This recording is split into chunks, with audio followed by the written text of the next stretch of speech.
Welcome back to Wendy's Way. It's been a while since I have shown you my little bucket paradise, my rain gutter grow system. I'm very, very excited to be out here today and to make this video because we have been working like mad in this garden, and I can finally say that every container has been, well, I should say we have effectively tilled, fertilized, and planted everything. Everything. There are now, oh, well, let's see. I forgot to count the raised bed behind me. If I count the raised bed behind me, there are 130 containers in this yard with either seeds or plants. And I'm ready. I'm ready. Are you ready to see it? You know, for some, ooh, darn, and we have a lot of wasps. See if I can step away. Have a feeling they've made a nest in one of those cinder blocks or something, because there are a lot of them. Alrighty, I'm going to turn it around. For some of you, if this is really boring, you know, click off until I can offer you another food or fiber video or something along that line.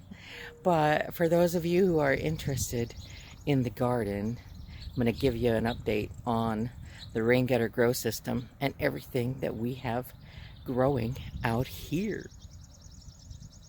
The coolest part, I think, is that I have to step back all the way up my little stone path up by the privacy fence so that I can get the entire garden in the picture. That's just too sweet for me. Oh my goodness, oh my goodness. Alrighty, I'll try and make it brief, but you know how carried away I can get.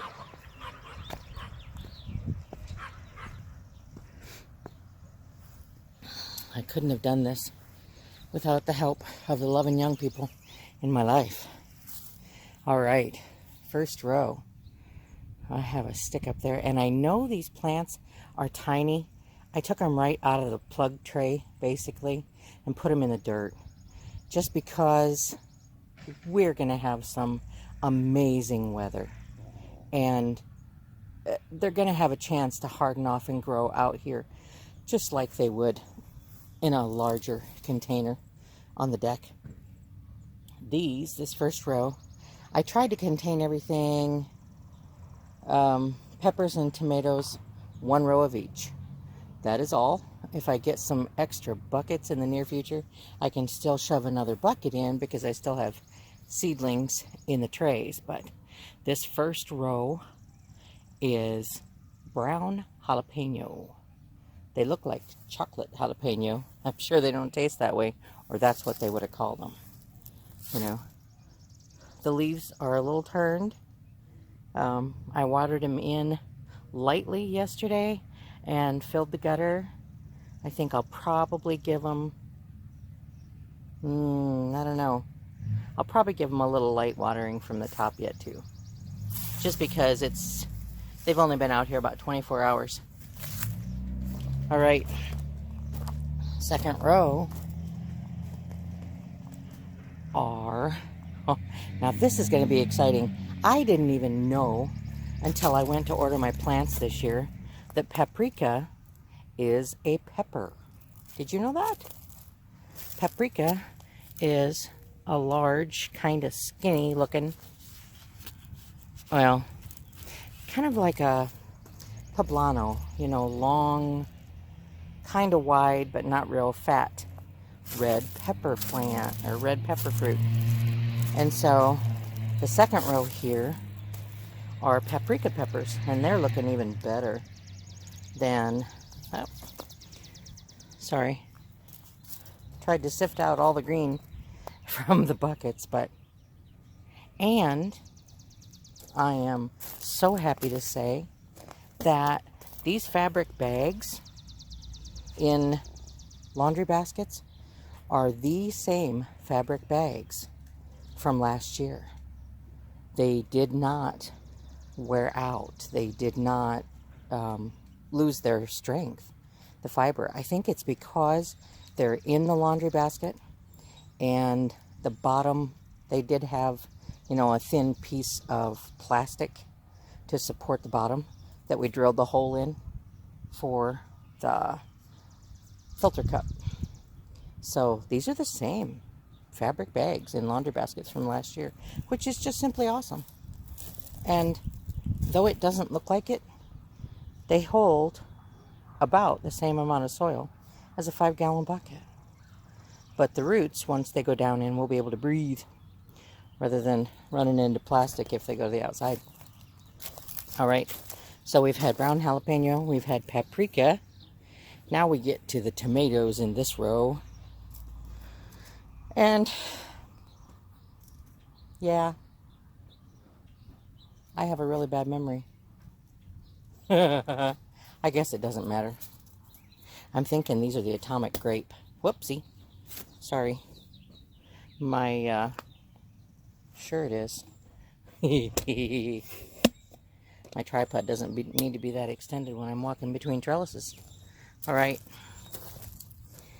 Again, I didn't bury them all the way down, you know, as I could have, but I buried a good portion of the stem. The only problem I have, I should cut these handles off, I guess, on the bags, because they don't seem to stay in. Alrighty. Haha, this row, I probably should have split those plants too, but I just have so many. We'll see how well they do together. These are the Dr. Witchy's big yellow tomatoes. And oh boy, I'm looking forward to these. They are a large yellow tomato with a low acid fruit. And they're going to be yummies. Alrighty. These, I believe, are either atomic grape or yellow pear. I know I have 5 kinds of tomatoes planted. Atomic grape, yellow pear, Dr. Witchy's, Roma. Oh, that's 4. I guess only 4. Sweet, that works.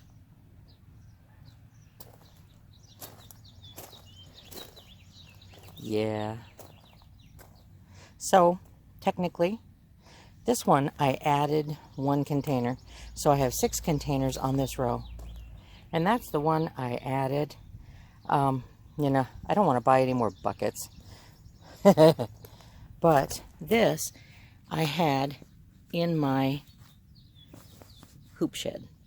And it is like net cup on steroids. I mean, it's identical to the little net cups that hang out the bottom of these buckets. Only it's huge. You know, obviously it was a nursery pot for something. But I thought, why not? It'll make a perfect container. Just drill a hole in the bottom, drop some landscape fabric in it to make a bucket where the dirt won't fall out, poke a hole, stick a net pot in the bottom of a net pot, and there we are. So I have 6 containers on this row of tomatoes. Alrighty, I'm going to go back here before I go the other way so that I don't have to come back. I tell you, the thing that is just popping out here right now, these are huckleberry bushes. And, I mean, they're just, I don't know. It's like they grow each day. I put them out 2 days ago, maybe 3, and they're just getting huge already. Now these are ground cherries, ground cherries. I love my ground cherries. I'm going to have to watch where I'm walking to, so I apologize if I get jiggly. You know, and these are looking like, oh my goodness, that sunshine is a little more powerful than that purple lamp we were growing under. But I have found ground cherries are resilient, and I expect these little stinkers are going to grow like mad. And we're going to have ground cherries, Colleen. We're going to have ground cherries, darling. It's going to be awesome. Those two are looking a little wimpy. We'll see what they do. You know, I put extras in the pot, so if one of them doesn't make it, it's not going to break it. Big pot. More ground cherries. All right. Make my way. My ground covers are not all beautiful, but they work. I have found a place, and I've seen other people using billboard tarps for all kinds of purposes on their homesteads and stuff, and I might do that. That would probably be for next year. Replace all these boards and things that I have as ground cover with billboard tarps because they're really affordable. And the back sides of them are either black or white. Primarily, I think most of them are white on the back. You know, and the other side is whatever the billboard was, but put them face down and you got a great big white tarp. Or black tarp for that matter. Oh, sorry. I'm yakking and yakking.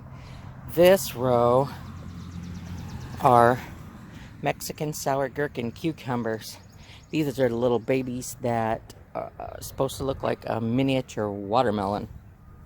So I've got them on one side of the hoop.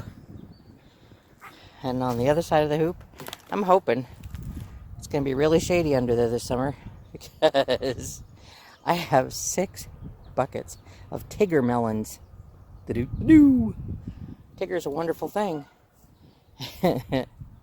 And here in the middle, you know, where we just added some ground cover and some more tubs, containers. These are more huckleberries. Don't you know, we're going to have huckleberries. People are going to be able to jam and pie to their heart's content. And 5 containers here. Why I put the onions in the midst, I don't remember, and it doesn't look like much. But these are potatoes. 1, 2, 3 tubs of potatoes, and obviously this old tub falling apart are onions. Get down here and you can see they're growing well. They don't care that we had a couple of nights of frost within the last week or two. They don't care. They're onions. They're resilient. Surprise, surprise. More huckleberries, folks. We're going to have berries. We're going to have berries. Over here, 4 buckets. These are the noodle beans. They are ready to pick between 12 and 18 inches. They'll grow from 20 to 30 inches long. A great big old green bean. And before I head the other way, it's losing a lot of its blooms, but I don't know if you can see, probably not with the camera, but the apple tree is just full of little bees. Absolutely full. We are feeding the bees, folks, and we love it. We love it. They love the apple blossoms, and we love the pollinators. All right, might as well just jump over here. And these 3 rows, they're not up yet, but they're planted, which 15 buckets of purple potted pole beans. Last year, I had 5 buckets, and they were the most prolific, beautiful, big, firm, delicious. You know, they taste like green beans.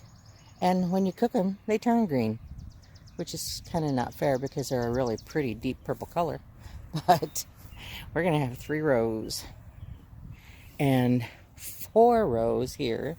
As you can see, all these buckets that were red last year that are now pink. You know, I'd never choose a pink bucket, but I don't care. It's a container. I have 4 rows, 20 buckets of green beans. And they're all pole beans, so I don't have to bend over. And they're all planted. They just haven't popped yet. And that leaves one row that we haven't looked at yet. And this first row, I planted a free seed packet that I got from Baker Creek. And it's kohlrabi. I've never planted kohlrabi before. I have never eaten kohlrabi before. But it is a root plant. Oop, prepare for barking. I hear some kids. Pumpkin, get out of the asparagus bed. What are you doing? Get out of there. Oh my goodness. That dog right there. Pumpkin, get out of the asparagus bed. Get out. Get out, Pumpkin. Go down to the end where you got in. Oh, that stinker pot. I'm going to send Lou out here. It's his asparagus bed. He'll get after you. Get out. You. She's going to get stung by a wasp. Then she'll be really unhappy. Okay. Get out. Thank you. Oh, fall on your nose. Sorry about that. Kohlrabi. It's like a ball root with lots of stems. Grows on top of the soil. Looks kind of like a beet of sorts, because these are a purple or a red variety. And you peel them and slice them up. I guess they taste a bit like cabbage. Just cool and fresh and solid root. Sounds awesome to me. And according to the package, you can plant them like every 3 weeks throughout the season. And I've never done it before, so hey, they're there. We'll see if they grow. We have more peppers. I think the number 5, I was thinking peppers. I have only 4 kinds of tomatoes, but 5 kinds of peppers. Over there we had paprika and brown jalapeno. And over here we have poblano. And each row, you know, I put 2 plants per bucket. I've grown 2 plants per bucket of peppers before, and it works out really well. They're still very prolific. And this row are some yellow monster bell peppers. And they're kind of yellowish green, kind of striped. They almost look a little tie-dye by the package. But again, we've got 10 plants of those. And this last row is a Brazilian starfish pepper. These plants are really tiny. Again, though, I am confident with the beautiful weather that we've got coming that we're going to have some beautiful plants. The Brazilian starfish is a bright red, funky little pepper. It looks like the really, oh my goodness, hot peppers, but they're supposed to be sweet. So we'll find out, won't we? We'll find out together. And this last row are white eggplant called Casper. Haha. And again, they're tiny. I started them in the basement under a grow lamp, but they've been out here at least 2 nights, and I think they look great. You know, they're little bitty plants, but hey, I could have planted them out here if the frost hadn't come so late, and they would be the same size or bigger. So there we are, along with all these containers and my spruce tree in the middle of the garden. You know, hindsight's 20/20, and I'd have put that spruce tree somewhere else if I'd known I was going to have a great big garden out here. But both of our apple trees are blooming, like I showed you that one. The pear tree in the middle is all leafed out. What else are we going to get food out of here? I think I'm going to put a couple of window boxes. Pumpkin, don't do it. Don't do it, Pumpkin. She's a real... Quit it now. You stay out of Lou's asparagus bed, I'm telling you. It's just not a nice thing to do. Okay. I'm going to put a few window boxes on the deck, on a table on the deck, and plant some lettuces and things up there, I think. You know, stuff you can just step out the door, snip it off, wash it up, and throw it on a plate. All right. Now that I have given you the tour of the garden, I probably ought to turn around and close. All right. It's time for me to water that beautiful garden I just showed you, and then to hop on the lawnmower and take care of it once again. It is a glorious day, and we're going to have a glorious week here in Iowa. I think today's Friday, Saturday, Sunday, we may get a little more rain, maybe some thunderstorms, which, I kind of enjoy. I live next to a railroad track, so I like the rumble. Anyway, but then next week is supposed to be 70s in the day, 50s at night. It just doesn't get much better than that. So, I thank you so much for joining me here on Wendy's Way. And I pray that the good Lord who blesses me each and every day of my life blesses you as well, today and always. Amen.